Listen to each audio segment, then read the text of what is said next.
꾸꾸 안녕하세요. 네, 오늘은 긍정학원 외친 지 164일차 되는 날입니다. 네, 오늘은 자존감 수업이라는 책에서요.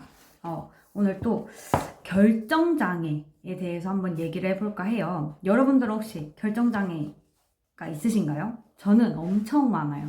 막 맨날 짜장면 먹을지 짬뽕 먹을지 또 잘 못 정하고 샐러드도 막 종류별로 있으면 오늘 닭고기 샐러드를 먹어야 되는 건지 아니면 에그 샐러드를 먹어야 되는 건지 막 너무 고민이 되고 결국에는 그 결정을 남에게 맡깁니다. 난 그냥 다 괜찮으니까 너가 결정해줘 라고 하는데요. 이 책에서 박사님께서는 이렇게 이야기하세요. 결정을 잘해야 자존감이 올라간다고 합니다. 그런데 자존감이 이제 낮은 사람들은요, 사소한 결정조차 잘 하지 못한다고 하는데요. 왜냐? 이유는 바로 자신을 믿지 못하기 때문이라고 합니다. 우리는 보통 고민이 있을 때 어떻게 하죠? 고민을 들어줄 사람들을 찾아요. 그리고 그 친구에게 고민을 털어놓죠. 나 이런 일이 있어. 어떻게 해야 될까? 라고 하면서, 남들에게 의존을 하기도 해요. 많은 사람들이. 그런데 박사님께서는 이렇게 이야기하세요. 친구보다 또 더 내 고민을 잘 들어줄 사람이 있는데 바로 그게 언제 어디서든 손을 내밀면 받아줄 사람. 바로 나라고 해요. 반전이죠. 네. 다른 사람도 아니고 나 자신만 믿을 수 있다면요. 인생은 참 편해진다고 해요. 무슨 고민과 걱정거리가 있어도 나를 믿기 때문에 나의 결정을 후회하지 않고 확신하기 때문에 그것보다 더 좋은 친구는 없다고 이야기를 합니다. 보통 우리는 이제 남한테 좀 고민을 털어놓거나 남에게 결정을 맡기는 이유가 남들이 하는 대로 하면은 중간은 하는 것 같으니까 안심이 되기 때문인데요. 그런데 남들이 이제 타인이 해결해 줄 문제도 있지만 꼭 내가 결정해야 할 문제들도 정말 많아요. 그거를 괜히 타인에게 맡기게 되면요. 오히려 내가 그 타인 탓을 하게 되는 거예요. 나의 결정인데도 불구하고 내 결정에는 그 대가는 결국엔 내가 치르게 되어 있기 때문에 내가 스스로 결정하는 힘, 그리고 나를 믿는 힘이 정말 중요하다고 이야기를 하시는데요. 그러면은 이 결정장애에 빠진 내가 어떻게 하면 좋은 결정을 할까라고 했을 때 결정을 잘하기 위한 조건 3가지를 교수님께서는 이야기를 해주세요. 바로 첫 번째, 적절한 타이밍에 결정하는 거예요. 물론 옳은 결정이라고 해도요, 딱 그 시간 안에 또 언제 시기만 안에 결정을 해야 하는 게 있는데 계속 고민을 하고 미루고 막 하다 보면요, 그거는 좋은 결정이 될 수 없다고 해요. 그리고 두 번째는 자신이 결정하는 범위예요. 내가 학생이에요. 고등학생이고 이제 대학을 준비하고 있는데 연세대 갈까 고려대 갈까 하면서 삼촌 나 연세대 갈까 고려대 갈까 이러는 거죠. 저희 막내가 그러는데요. 저희 집 막둥이가 저랑 10살 차이 나는 동생이 있는데 아빠 나 연세대 갈까 고려대 갈까 맨날 이래요. 근데 저는 이제 웃기죠.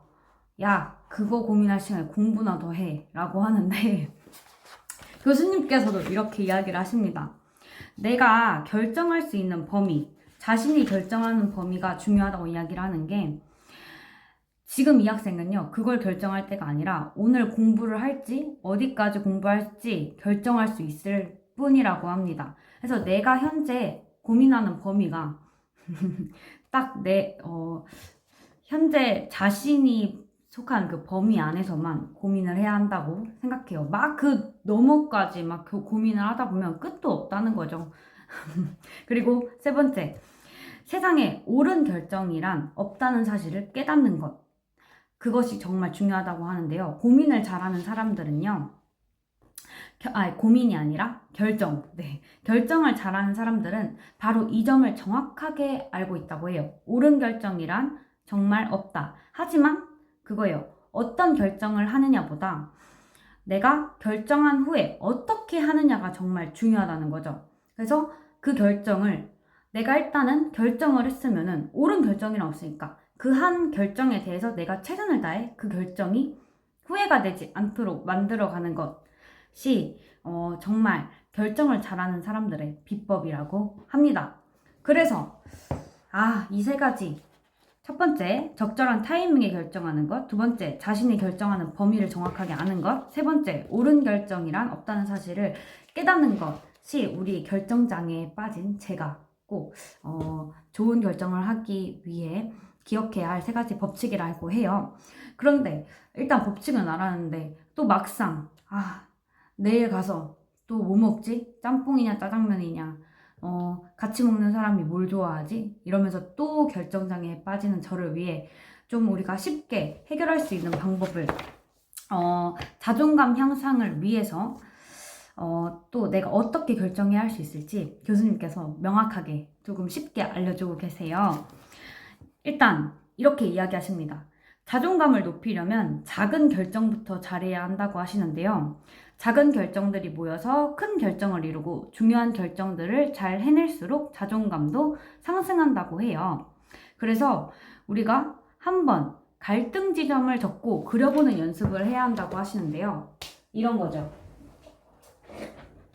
자, 우리가 고민하는 게 두 가지가 있습니다. 그냥 잘까? 아니면은 라면을 먹고 잘까? 정말 딱 이 시간 되면 진짜 계속 고민되는 거 있잖아요. 뭔가 좀 배고픈데 야식을 먹을까? 아니면 그냥 잘까? 인 건데요.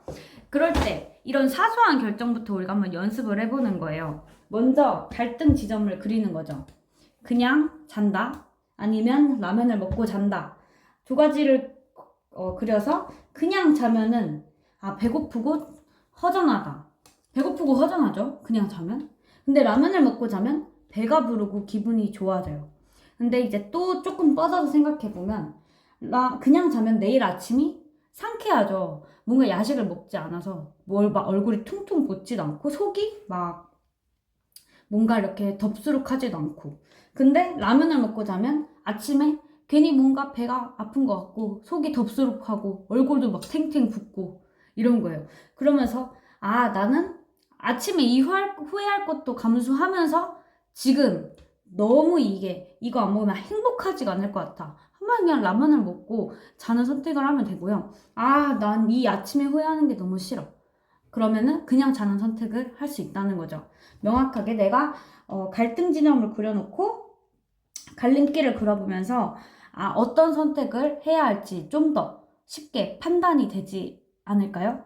그래서 교수님께서도 갈림길을 그려보면은 선택지가 더 명확해진다라고 이야기를 하고 있어요. 그래서 가끔 우리가 정말 짜장면이냐 짬뽕이냐 라고 했을 때도 한번 갈림길을 그려놓고서는 이렇게 생각하는 연습을 계속해서 하다 보면은 나중에는 이제 머릿속으로 우리가 뭔가 결정의 상황에 놓여져 있을 때 좀 더 이런 것들이 머릿속에 잘 그려지면서 이런 사소한 결정으로 내가 연습을 하면서 나중에 중요한 결정까지 내 스스로가 정확하게 결정하고 판단할 수 있는 그런 연습을 할 수 있지 않을까 싶습니다. 그러면은 여러분들도 정말 후회되지 않는 결정을 하길 기원하며 저도 결정을 한번 잘해보는 꾸꾸가 되도록 하겠습니다. 더 이상 결정장애는 이제 저리 가!